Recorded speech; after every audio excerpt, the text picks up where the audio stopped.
যে বিগত আমাদের যে পুরানো যে স্ট্যান্ডটা ছিল মোটর স্ট্যান্ড, যখন সিএম সাহেব, মেয়র সাহেব এবং আরও আমরা ত্রিপুরা রাজ্যের আরও বিশিষ্ট ব্যক্তিরা যারা আমরা গুরুজন সিনিয়র পার্সন যারা শুভচিন্তক ত্রিপুরাবাসী দিদিকা, তারা কথা অনুযায়ী আমরা স্ট্যান্ড ভাঙার পরে আমরা এখানে পারমানেন্ট একটা মানে টেম্পোরারিও করতে পারবেন না, টেম্পোরারি পারমানেন্ট মানে শুধু পারমানেন্ট না, টেম্পোরারি পারমানেন্ট হিসেবে আমরা একটা জায়গা দিয়েছিল। দেওয়ার পরে 2 বা 3বার তার সঙ্গে আমরা মানে মতবিরোধ হয় জায়গা নিয়ে আসে ল্যান্ড নিয়ে। তারা এখন যে কনস্ট্রাকশনটা বর্তমানে দেখতেছেন, এই কনস্ট্রাকশনের যে মানে মেন রোড থেকে যে ডিস্টেন্সটা, তারা ডিস্টেন্সটা আরও ভেতরে আসলো, তারা যে বাউন্ডারিটা, তারা 2বার করে বাউন্ডারি টপ পেয়ে তারা আরও সামনের দিকে আগাইছে। হ্যাঁ, তারপরে আমরা কিন্তু কন্টিনিউ এখানে আমরা বর্তমানে 8, 9টা 10টা স্ট্যান্ড আমরা আছে, প্রত্যেকটা স্ট্যান্ডের থেকে আমরা 2টা করে গাড়ি আমরা রোটেশন করি এখানের মধ্যে।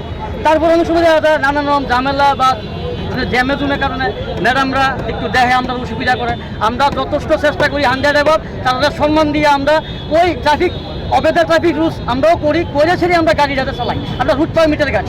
আপনার এখানে 8, 9টা স্ট্যান্ডের থেকে আমরা 2টা করে গাড়ি এখানে ঢুকে।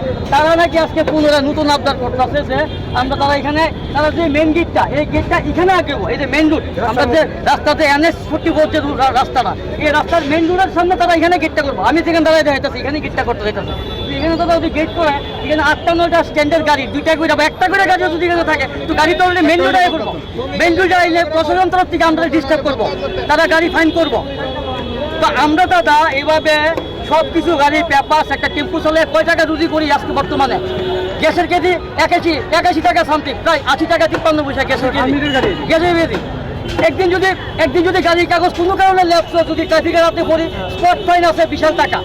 এরপরে না দিতে আমরা নামে কেসে যাইব, আমরা কোর্টে যাইতে দিব সময় নষ্ট করে।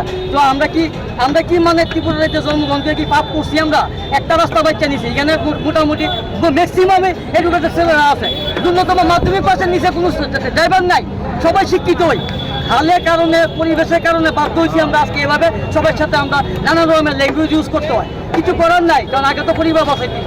তো পরিবার বাঁচাতে গিয়ে আমরা যদি পরিবার নাইলে করে কেউ হই গেলে কয় ফুট, তো আমরা কি মানুষ না জানুয়ার? কুত্তারা তো ভালো করে মানুষের পালন করে। তো আমরা কই যাবো? এখানে 8টা 9টা 10টা স্ট্যান্ডের ভিতরে না হইলেও প্রত্যেকে 150 করে দেওয়া পারিস গাড়ি তুলে 150 × 10, 1,500 × 5, কতজন লোকে ফেরে লাভি করতেছে আমরা। তারপর তো আমরা মাননীয় মুখ্যমন্ত্রী, মাননীয় যতজন আমরা সিনিয়র গুরুজন তার কাছে আমরা আবেদন, আমরা সুস্থ সুরাহা কইরা রই, তারা এই ফ্যাক্টরি ডিভিশন লোক। এটা আমরা সবাই দাবি, প্রত্যেকটা শ্রমিকের আমরা মনস্থানের তরফ থেকে, প্রত্যেক শ্রমিকের তরফ থেকে আমরা দাবি, আমরা সুস্থভাবে টেম্পোরারি না আর টেম্পোরারি পারমানেন্ট না, অনলি পারমানেন্টভাবে আমরা বসাক, আমরা এই জায়গার থেকে বই আমরা পরিষেবা যেটা দিতে পারি। এতটুকু দাদা কথা। আমরা বড় অসহায় অবস্থা আছি, আমরা সবাই মিলে সবাই কাছে আবেদন ত্রিপুরাবাসীর কাছে, আমরা এই অটো শ্রমিকরা কিছু একটা করুন। তো আমরা বিভিন্নভাবে দায়বদ্ধ হয়ে রয়েছি। গাড়ি কাগজ একদিন ছিল ফাইন দিতে হইব, ঘুরে চালাইয়া টমটমে, এদিকে টমটমে নতুন ব্যবসা তৈরি হয়েছে। তারপর তো আমরা যেভাবে কোঅপারেট করতেছি, তো কোঅপারেট করতে আমরা তো ফাইন নিচে মারি নাই, আমরা তো মারি নাই ফাইন নিচে, আমরা তো হতবম বয়ে গেছি, মার্কেট হইতেছে, এটা আমরাও শুনাম যে মার্কেটটা কনস্ট্রাকশনটা হইতেছে, এটা আমরাও শুনাম। আমরা ত্রিপুরা রাজ্যে নানান রকমের ওয়েস্ট কালচার ঢুকতেছে, এটা আমরাও দেখতে পারবো, আমরা জেনারেশন দেখতে পারবো। কিন্তু তার মানে এটা না তো আমি কেউ লাঠি দিয়ে আমি ইমারত বললে হইতো না তো, আমি কেউ মাথার পাড়া দিয়ে আসলে ইট লাগাইতাম না তো, এটা কিছু করতেই তো। এখন কি ব্যবস্থা নেবেন আপনারা? আমরা ব্যবস্থা এই দুই এই যে লড়ালড়ি এনে 8, 9টা স্ট্যান্ড স্ট্যান্ডার না হলে বলতে পারতেছি না, আমরা পরিষেবা দিই যাতে আমরা ওই ব্যবস্থাটা কায়েম থাকে। যদি তারা এখানে অসুবিধা হয়, আমরা পার্টিকুলার একটা জায়গা দোক যে আমরা ওই জায়গার থেকে বইয়া 1টা 2টা গাড়ি আমরা পার্ক করেছিলাম, আমরা পরিষেবা দেন, আমরা কোনো না নাই। তবে আমরা যদি করে এভাবে এই যে এখন থেকে মোটামুটি ঘন্টা 1.5-2টা প্রত্যেকটা গাড়ি আমরা বন্ধ, এমনি গাড়ি চালাইয়া 12 থেকে 14 ঘন্টা ডিউটি করে আমরা খাওয়ান মিলে না।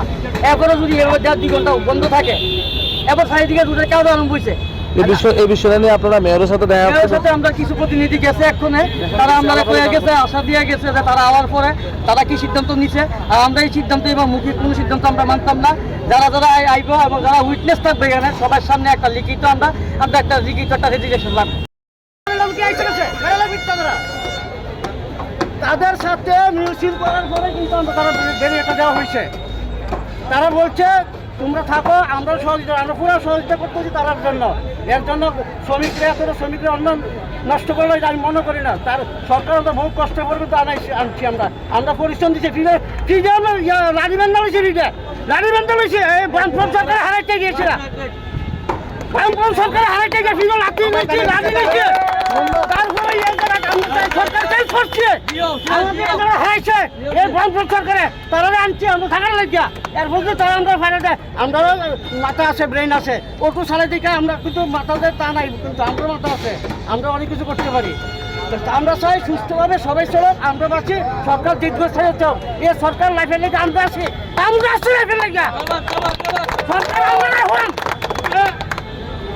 ভারত মাতা কি জয়, বিজেপি জিন্দাবাদ। আর BMS not politics, non politics. BMS সংকট কোনো রাজনীতি করে না, রাজনীতি করে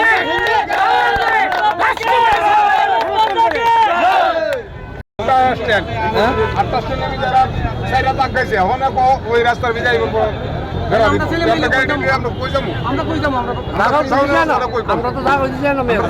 কিছুদিন পরে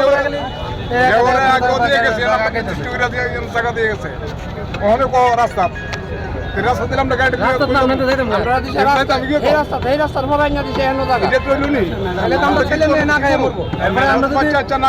রাস্তা যদি গাড়ি রাখি তাহলে ম্যাডামে আসলে পুরো তোলে 500 টাকা ফাইন। তারা মেইন রোডের মধ্যে বেড়া দিব, আমরা তো বিকেল ম্যাডামে তো কিছু তোমরা গাড়ি ছাড়া যানজট হইতেছে না।